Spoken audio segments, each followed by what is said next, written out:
네, 안녕하세요. 로엔 이슈 임성지 기자입니다. 오늘 로엔 이슈에서는 저희 채널에서 많이 다뤘던 이 상간자에 대해서 다시 한번 이야기 나눌 건데요. 저와 이야기 나눌 김도훈 변호사님 함께 했습니다. 변호사님 안녕하세요. 네, 안녕하세요. 김도윤 변호사입니다. 그 변호사님이 가사법 전문이기 때문에 이 상간자 소송에 대해서 저희가 좀 언급을 많이 하는 것 같아요. 아무래도 뭐 상간자 소송이 이슈가 많이 되고요. 실제로 얼마 전에도 뭐 국민은행 네네. 그런 사건도 있었고, 뭐 대구에서 동영상 네. 사건도 있었고, 또 아버지와 며느리가 이렇게 뭐 그런 사건도 있었고요. 정말 충격적이었어요. 저는 그 사건과 또 대구의 동영상 보면서 와, 너무 심각하다. 이게 드라마 속의 일들이 점점 현실화가 많이 되는 것 같아요. 오히려 드라마보다 더 극적인 게 현실인 것 같더라고요. 제가 볼 때는. 네, 이 상간이란 단어가 어디서 유래한 거죠? 어디서 유래했다기보다는 사전적으로는 상간이란 단어는 남녀가 도리를 어겨서 사사로이 정을 통한다는 뜻입니다. 네, 나쁜 의미가 네. 들어가 있죠. 근데 이 상간자 소송이 특히 뭐 아시겠지만 많은 분들이 이 2015년 2월 26일 헌법재판소에서 이 간통죄를 폐지하면서 많은 소송이 발생하고 있다라고 알려져 있는데요. 아무래도 그때 이슈가 많이 됐죠. 그리고 간통죄가 폐지된 이후에 상간 소송이 어떻게 될 거냐, 뭐 위자료가 올라갈 거냐, 내려갈 거냐 이런 거에 대한 사실 논란도 많이 있었고요. 네, 그렇다면 이 상간자 소송에서 가장 핵심 쟁점은 무엇인가요? 일단 저희가 볼 때는 상간자 소송에서는 세 가지 쟁점이 있습니다. 첫 번째로 상간자 소송을 하기 전에 증거를 어떻게 찾느냐의 문제가 있고요. 두 번째로 증거를 찾아서 만약 배우자가 바람을 폈다 이럴 경우에 상간자 소송을 할 거냐 말 거냐가 있고요. 세 번째로 상간자 소송을 했을 때 피고가 대응하는 데에 따라서 어떻게 소송을 진행할 것인가 이 세 가지 쟁점이 있습니다. 증거의 문제라 이 증거도 법적으로 위법하면 안 된다는 거죠? 그렇죠. 일단 엄격하게 따지면요. 형사적으로는 위법 수집 증거 배제 법칙이라고 해서 위법하게 수집된 증거는 형사소송에서는 사용할 수가 없습니다. 하지만 민사소송에서는 위법하게 수집한 증거라 하더라도 자유심증주의라고 해서 판사가 증거를 보고 판단을 할 수가 있습니다. 즉 증거로서 효력이 있는 거죠. 다만 이런 위법하게 증거를 수집하는 경우에는 당연히 형사상 처벌을 받게 되겠죠. 그렇습니까? 보통 저희가 바람 또는 상간 관련해서는 대행해주는 업체를 많이 쓰지 않습니까? 증거 찾기 위해서. 네, 흥신소라고 하죠. 한때 이제 간통죄가 폐지되고 난 이후에 흥신소가 한참 유행을 했었는데요. 뭐 지금은 조금 줄어든 것 같지만 아직까지도 뭐 많은 영역에서 활동하고 있는 걸로 알고 있습니다. 실제로 뭐 저희 같은 경우에도 흥신소에서 증거를 잡아서 오시는 분들도 있고요. 그렇습니까? 그럼 어떻게 보통 증거를 찾나요? 흥신소에서 하는 게 100% 불법이라고 볼 수는 없는데요. 보통 많이 하고 또 인터넷상으로 많이 알려진 방법이 일단은 도청기, 도청기나 녹음기를 설치해서 타인 간의 대화, 뭐 배우자의 대화를 녹음하는 거고요. 두 번째로는 이제 위치 추적기를 부착해서 위치 추적을 해서 뭐 모텔이나 이런 데이트하는 장면을 찾는 거고요. 세 번째로 SNS나 뭐 핸드폰을 이제 해킹하거나 해서 비밀을 이제 받아오는 건데 이런 것들이 다 위법한 행위가 됩니다. 뭐 핸드폰 훔쳐보고 SNS 훔쳐보는 것도 위법하다. 네.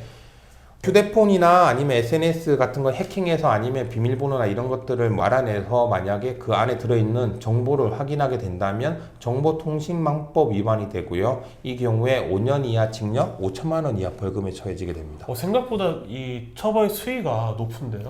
네, 아무래도 이제 개인정보에 대해서 그 중요성이 나날이 커지고 있다 보니 정보통신망법에서도 엄하게 이를 다스리고 있는 편입니다. 그렇다면 이 쉽지 않은 증거 찾기 어떻게 증거 찾아야 될까요?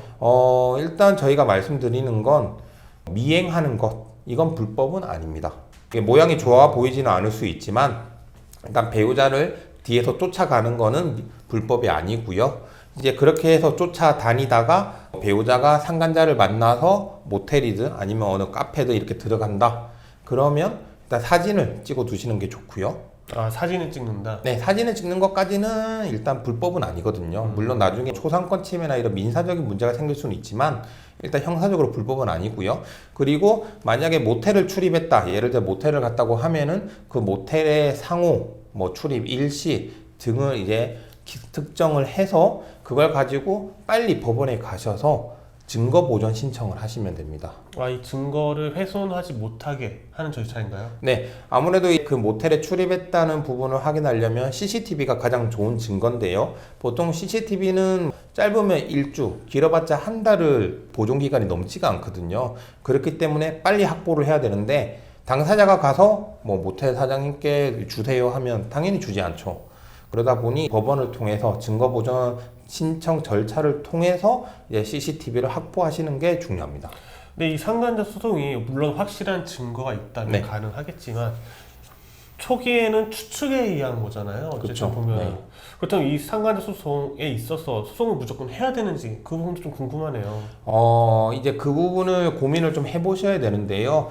확실하게 물증을 잡았다, 배우자가 이제 상간자를 만나는 걸 잡았다 하더라도 가끔 이제 이혼 소송을 원하지 않으시는 분들이 계십니다. 그렇습니다. 이제 그런 분들 같은 경우에는 상간자 소송도 해야 될지 말아야 될지 고민하시는 분들이 있는데 저희가 이제 추천드리는 방법은 일단 이혼을 하지 않으신다면 보통 남편 아니면 아내 배우자와의 관계를 이어가기 위함이잖아요. 네. 이제 그럴 경우에는 상간자를 상대로 이제 관계 단절 조항이 들어간 사적 합의를 볼 것을 권해드립니다. 사적 합의요. 네, 중요한 거는 관계 단절 조항이란 건데요. 가령 예를 들어서 다시 한번 나의 배우자와 만났을 때 너는 1회당 1,000만 원, 2,000만 원을 나에게 주어야 한다라는 식으로 위약벌을 거는 거고요. 소송을 어차피 걸게 되면은 이런 관계 단절 조항, 위약벌 조항은 넣을 수가 없거든요. 그러니까 만약 이혼을 원하지 않는다면 이런 방법을 취하시는 것도 좋고요. 또 사적 합의가 좋은 점은 뭐 좋다는 표현이 좀 그렇긴 하지만 어차피 소송을 건다는 것 자체가 이제 위자료를 받기 네, 위한 맞습니다. 건데요. 나의 정신적 고통을 위로받기 위한 건데 보통 소송을 통해 받자 이혼을 하는 경우에는 한 3,000만 원 정도, 이혼을 하지 않는 경우에는 1,500에서 2,000 정도가 나오거든요. 그러니까 크지가 않죠. 그러게요. 생각보다 크지 네, 않네요. 생각보다 크지가 않아서 오히려 사적 합의를 통하면 이제 위자료 금액을 더 높일 수가 있다. 특히 상간자가 뭐 공무원이라든지 교사라든지 아니면은 뭐 공기업에 다닌다든지 뭐 큰 대기업에 다닌다든지 하면 이런 불륜 행위를 했다는 것 자체가 이제 문제가 될 수 있기 때문에 이제 그런 경우에는 사적 합의를 봐서 조금 더 본인에게 이익이 되는 부분을 취하는 게 좋다라고 이제 권해드리는 거죠. 다시 만나서 사이에 그 만난 단절 조항. 네, 관계 단절 조항이라고 하죠. 네. 그걸 넣는 게 핵심이다. 그렇죠. 일단 네. 그 부분에 있어서는. 네네. 네, 알겠습니다. 근데 금액이 생각보다 좀 많이 적은 것 같아요. 네, 저희도 이제 걱정돼요. 이 부분이 참 안타까운 부분인데요. 아무래도 이게 정신적 고통에 대한 위자료다 보니 사실 이거를 어떻게 수치화 시킬 수가 없는 부분이 있거든요. 그리고 여러 가지 또 요소들이 있죠. 단지 바람을 펴서 이혼을 하는 경우도 있겠지만 네. 아니면 상간자한테도 너가 바람을 펴서 나에게 고통을 준 것도 있겠지만 그 전에 이 관계가 있잖아요. 네. 거기서 오는 여러 가지 요소들이 있기 때문에 거기에 따라서 뭐 증감이 되는 거죠. 그렇다면 만약에 이혼을 하거나 소송을 진행한다면 네. 어떤 전략을 좀 취해야 될까요?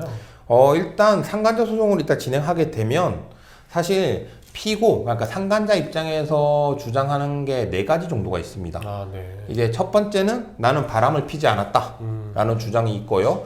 두 번째는 나는 상대방이 기혼자인 줄 몰랐다. 그러니까 결혼한 사람인 줄 몰랐다 라는 주장이 있고요. 세 번째로는 내가 바람 핀 건 맞지만 내가 바람 피기 이전에 이미 부부관계가 가정이 끝났다. 파탄이 났다 라는 게 있고요. 네 번째로는 다 인정하는데 나도 피해자다. 나도 힘들다. 위자료를 깎아달라 라는 주장이 있습니다. 이게 뭐 공통적인 레파토리인가 봐요. 거의 정형화돼서 이런 주장을 하죠. 그렇다면 만약 난 증거가 없다. 난 증거 없다. 나는 뭐 바람 피지 않았다. 이렇게 주장하면 어떻게 하죠? 일단 바람을 폈는지 안 폈는지는요, 사실 뭐 소송을 하기 전에 일단 증거를 얼마나 확보했는지가 중요한데요. 만약에 물적인 증거가 없다. 그런 경우에는 제3자 진술서라든지 아니면은 그거조차도 확보할 수가 없으면은 소송에 들어간 이후에 상간자나 이제 배우자의 뭐 카드 사용 내역, 뭐 하이패스 이런 것들을 통해서 이제 그 바람을 폈다는 거를 증거를 찾게 됩니다. 그래서 입증을 하는 경우도 있고요. 뭐 가령 예를 들어서 저희가 했던 사건 중에서는 이제 상대방 상간자가 바람을 피지 않았다고 주장을 했고요. 실제로 이제 강력한 물적 증거가 없었거든요. 심증만 있고. 아. 그런데 저희가 조회를 하다 보니 남편의 백화점 카드 사용 내역이랑 상간자의 이제 백화점 포인트 적립 내역이랑 동일했던 거죠. 그거를 찾아내는 게 대단하네요.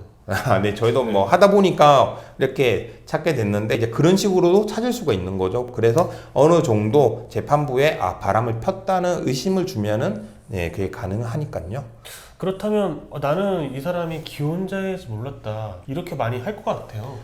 그렇죠. 이제 그렇게 주장도 많이 하시는데요. 일단 그거는 상간자와 배우자와의 관계를 보면 사실 알 수가 있습니다. 보통 이제 배우자가 카카오톡이나 아니면 SNS 등에 가족 사진이나 결혼식 사진 아니면 아이 사진을 올렸다. 그러면 당연히 상대방이 그거를 보고 기혼자라는 걸 알 수가 있겠죠. 아니면은 이제 뭐 직장 동료다 아니면 친한 친구 사이다 이런 경우에도 당연히 이제 기혼자라는 걸 알 수 있을 거고요. 뭐 실제 저희가 이제 했던 사례에서는 상대방이 이제 상간자 쪽이 네, 기혼자라는 걸 몰랐다고 주장을 했는데 나중에 결혼식 사진을 확인해 보니까 그분이 결혼식에 참석을 했더라고요. 그래서 그렇습니까? 사진을 찍으셨더라고요. 그러니까 기혼자라는 걸 모를 수가 없는 거죠. 그렇게 주장한 사람도 참 대단하네요. 네, 그러니까 본인도 이제 결혼식 사진을 찍었다고 뭐 생각을 못 했겠죠. 아마 그러니까 그런 주장한 것 같은데 이제 그런 식으로 해서 이제 완벽하게 뭐 알았다 몰랐다는 사실 저희가 입증을 할 수가 없으니까 여러 가지 증거들을 통해서 이제 주장을 하게 되는 겁니다. 그렇다면 이미 가정이 파탄되어서 나랑 그 상대방이랑 바람 핀 거다 또는 만난 거다 네네. 라고 주장하면 어떻게 될까요? 사실 제일 많이 하는 주장이거든요, 이 부분이. 이게 또 어떻게 보면은 가장 얘기하기도 쉽고 또 뭐 바람을 핀 상대방 즉 배우자가 이제 도움을 조금만 주면은 상간자 입장에서도 충분히 할 수 있는 주장인데 그래서 만약에 그런 주장을 할 경우를 대비해서 이미 소송 전부터 저희가 말씀드리는 건 이제 배우자가 상간자랑 이제 바람을 핀 시기를 특정을 하고요. 그 시기 전, 그 시기 중, 그리고 그 시기 후를 나누어서 뭐 카카오톡 대화라든지 아니면은 뭐 문자를 주고받은 내용이라든지 아니면은 뭐 가족과 같이 여행을 갔다거나 가족 모임을 했다든지 행사에 같이 갔다든지 등등 이런 사진 같은 거를 다 정리를 하라고 합니다. 그래서 이 상간 기간 동안 즉 바람핀 기간 동안에 이제 카카오톡을 하면서 뭐 여보 자기 사랑해라든지 아니면 가족 모임을 같이 갔다든지 등등 이런 모습들이 있으면은 그게 가정 파탄이 나지 않았다는 일단 반증이 되는 거죠. 아 그렇습니까? 마지막으로 나도 피해자다. 나도 이 사람 때문에 너무 정신적으로 힘들다. 네. 이렇게 주장하면 어떡할까요? 뭐 그런 주장도 가능할 수는 있고요. 실제로 케이스에 따라서 위자료가 감액되는 경우도 있습니다. 뭐 예를 들어서 이제 바람피는 사실을 확인하고 나서 이제 그 상간자를 찾아가서 때린다든지 아니면 상간자가 있는 회사나 뭐 그 가족에게 뭐 바람핀 사실을 알린다든지 이런 경우가 있거든요. 보통 저희가 하지 말라고 말씀을 드려도 이미 하고 오시는 경우도 있고 뭐 욱해서 우발적으로 하시는 경우도 있는데 뭐 다 이해는 합니다. 이해는 하는데 일단 그런 부분들이 어떻게 보면은 위자료 감액 사유가 될 수도 있고요. 그리고 또 상간자 입장에서는 뭐 배우자가 적극적으로 꼬셨다. 뭐 본인이 오히려 더 피해자다라는 주장을 할 수도 있는데 어쨌든 그런 것들을 다 종합적으로 해서 위자료가 산정이 되니까요. 뭐 그런 이제 위자료를 깎아달라는 주장도 어느 정도 입증이 되느냐 안 되느냐에 따라서 이제 정해지게 되는 거죠. 네, 서로 믿었으니까 결혼을 했겠죠. 그쵸. 이제 사랑해서 결혼을 한 거겠죠. 그런 믿음과 사랑이 모두 깨졌을 때 정말 좌절할 것 같아요. 어떻게 해야 될까요? 만약에 내 동반자나 내 아내 또 남편이 바람을 피는 걸로 의심된다면 일단은 어떤 상황인지를 먼저 파악을 하시는 게 좋습니다. 소송을 위해서는 당연히 증거를 먼저 모으는 게 가장 중요하겠지만 일단 그 배우자와의 관계가 지금 어떤지 한번 되돌아볼 필요가 있고요. 만약에 이제 배우자와의 관계가 더 이상 돌이킬 수 없다라고 생각이 되신다면 이제 소송을 하시는 게 저는 맞다고 생각이 들고요. 소송을 하기 위해서는 절대 티를 내지 마시고 차분하게 아무렇지 않은 듯 대하면서 하나하나 증거를 수집하시는 것이 좋습니다. 물론 이제 불법적인 증거 수집은 좋지가 않으니까요. 그 단계에서부터 변호사의 도움을 받으시는 게 가장 좋겠죠. 네, 핵심은 변호사의 도움이라는 걸 꼭 기억하시기 바라면서요. 오늘 로엔 이슈에서는 상관과 상관 소송에 대해서 알아봤습니다. 오늘 방송 여기까지 하겠습니다.